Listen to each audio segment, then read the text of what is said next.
უთოსოდირის მისია მონიტორინგის დასკვნას აქვეყნებს 2013 წლიდან დემოკრატიული ინსტიტუტების და ადამიანის უფლებების ოფისმა 14 ყოფილი მაღალჩინოსნის საქმეზე მონიტორინგი ჩაატარა.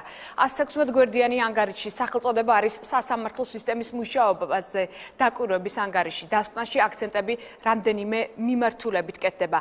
შეფუსებულია ვითარება და გაწერილია რეკომენდაციები ხელისუფლებისთვის. ანგარიში ნათქვამია, რომ სახელმწიფო მოხელების მიერ გაკეთებული განცხადებები ყოფილი მაღალჩინოსნების მიმართ სამართლებრივი დევნის დაწყებაზე საზოგადოებაში გარკვეულ სპეკულაციებს იწვევდა და აკრინებდა სასამართლო სისტემას.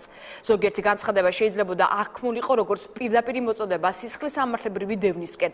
აღკვეთი ღონისძიების შეფარდების შესახებ მოსამართლეების გადაწყვეტილება თვითნებურად გამოიყურებოდა და სასამართლოს მიუკერძოებლობის საუბაზე ეჭვსდებადებდა.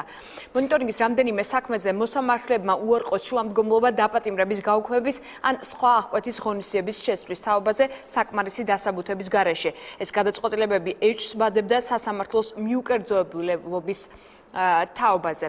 დემოკრატიული ინსტიტუტების და ადამიანის უფლებების ოფისი თვლის, რომ საჭიროა არა მხოლოდ სისხლის სამართლის საპროცესო კოდექსის გადახედვა, არამედ ამ სფეროში არსებული პრაქტიკის გაუმჯობესებაც. ეს არის მხოლოდ მცირე ნაწილი მონიტორინგის დასკვნიდან. ხელისუფლებას 3 რეკომენდაცია ეძლევა, პროკურატურას 4, სასამართლოს კი 34.